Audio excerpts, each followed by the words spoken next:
नमस्कार, मैं हूं नंदिता कुडेशिया और आप देख रहे हैं डीएनपी इंडिया। पंजाब में सिख दलित नेता चरणजीत सिंह चन्नी को मुख्यमंत्री बनाकर कांग्रेस ने दोहरा खेल खेला है। एक तरफ तो पंजाब के दलित वोट बैंक पर निशाना लगाया, तो दूसरी तरफ भाजपा और अकाली के दलित सीएम और डिप्टी सीएम के मुद्दे को करारा जवाब दिया है। कांग्रेस ऐसी पहली पार्टी बन गई है जिसने प्रदेश को पहला दलित मुख्यमंत्री दिया है।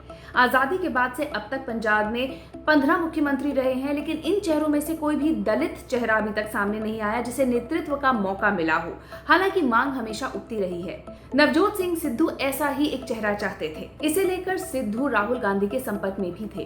कांग्रेस हाईकमान ने इस बार चेहरे से ज्यादा समाज को तरजीह दी है, क्योंकि ये संभव है कि कैप्टन अमरिंदर सिंह के जाने के बाद कुछ मतदाता छिटक भी सकते थे। दलित वर्ग के जिस रामदासिया समाज से वो आते हैं, उस समाज का आरक्षित सीटों पर काफी ज्यादा प्रभाव है। सिद्धू को कैप्टन मुख्यमंत्री नहीं देखना चाहते थे, इसीलिए कांग्रेस ने अब विधानसभा चुनावों को देखते हुए ये दलित कार्ड खेला है। पंजाब में 32% आबादी दलित है। इसमें सिख और हिंदू समाज के दलित शामिल हैं। 117 में से 34 सीटें आरक्षित हैं।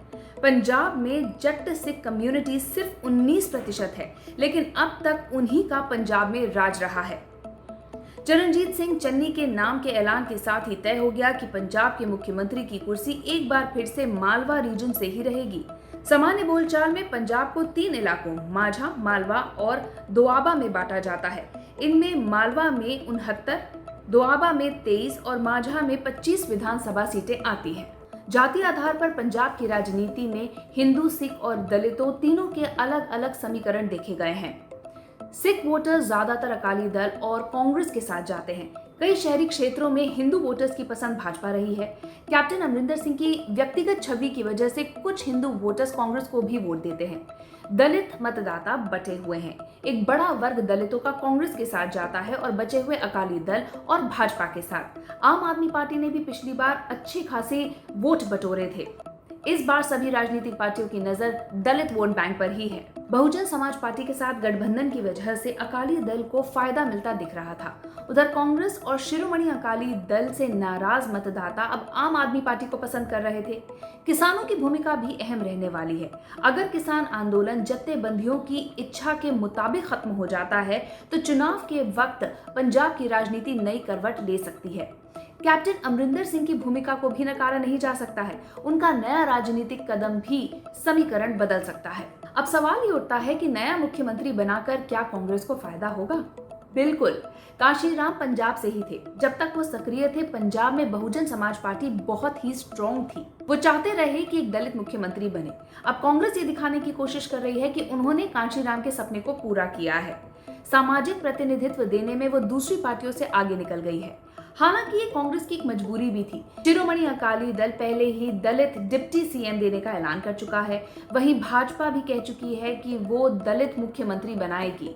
अब ऐसे में कांग्रेस ने सिखों के एक बड़े तबके को नाराज करने का जोखिम भी मोल लिया है, लेकिन इसकी भरपाई वो डिप्टी सीएम बनाकर करने की कोशिश करेगी। कांग्रेस के इस दांव से अन्य राजनीतिक पार्टियों को बड़ा झटका लगा है। बीजेपी पंजाब में पहली ऐसी राजनीतिक पार्टी थी जिसने दलित मुख्यमंत्री देने की बात कही थी, लेकिन वो चूक गए। वो नाम ही सामने नहीं रख पाए। जबकि इस बार तो पंजाब में बीजेपी सभी सीटों पर अकेले चुनाव लड़ने की तैयारी में है। उधर बहुजन समाज पार्टी के साथ गठबंधन कर अकाली दल ने दलित डिप्टी सीएम देने का वादा किया था।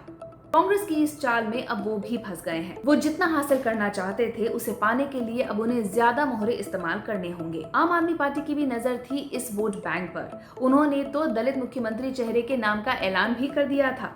ऐसे में अब दलित मतदाताओं को रिझाने के लिए उनके पास बहुत ही सीमित विकल्प मौजूद हैं। यहाँ इन सब के बीच हमें ये नहीं भूलना चाहिए कि पंजाब और हरियाणा में डेरे भी काफी अहमियत रखते हैं। इन डेरों में दलित सिख काफी ज्यादा संख्या में आते हैं। अब तक ये वोटर्स बीजेपी को वोट देते थे। बीजेपी से मोह भंग होने के बाद वोटर्स की इन बड़ी आबादी पर आम आदमी पार्टी की नजर थी। पंजाब में पहले भी हुए कई सर्वेज में ये सामने आया है कि आम आदमी पार्टी को बढ़त मिल रही है, लेकिन अब कांग्रेस ने प्रदेश की कमान एक दलित मुख्यमंत्री के हाथों में देकर इस बड़े वोट बैंक को भुनाने की भी कोशिश की है। डेरों की बात की जाए तो पंजाब और हरियाणा को एक साथ देखना होगा। साल 1966 तक ये दोनों साथ ही थे। इन डेरों में जो दलित और पिछड़े वर्ग के हिंदू और सिख लोग हैं, उन्हें अपनेपन का एहसास कराया जाता है और यही वजह है कि ये लोग डेरों के साथ जुड़ते हैं। इसकी वजह से डेरों की संख्या और ताकत बढ़ती ही जा रही है। एक अनुमान के मुताबिक पंजाब और हरियाणा में 10,000 से ज्यादा डेरे हैं, यानी कि हर गांव में औसतन एक से ज्यादा डेरे हैं। पंजाब की राजनीति में डेरा के साथ साथ मालवा के प्रभाव को भी नजरअंदाज नहीं किया जा सकता। जितने भी मुख्यमंत्री यहाँ रहे हैं वो सब इसी इलाके से ताल्लुक रखते थे। कैप्टन अमरिंदर सिंह हो या प्रकाश सिंह बादल, सभी का ताल्लुक मालवा इलाके से ही था। तो पहले जाट और पंजाबी के फॉर्मूले पर विचार कर रहे राहुल गांधी ने ऐन वक्त पर दलित सिख को मुख्यमंत्री बनाने का फैसला किया। उनके इस फैसले को डेरा और मालवा दोनों को ही एक साथ टारगेट करने के तौर पर देखा जा रहा है। हमारी इस रिपोर्ट के बारे में आपकी क्या राय है, कमेंट सेक्शन में जरूर लिखिएगा। साथ ही अब तक अगर आपने हमारा चैनल सब्सक्राइब नहीं किया तो जल्द ही इसे सब्सक्राइब, लाइक और शेयर कीजिए। नमस्कार।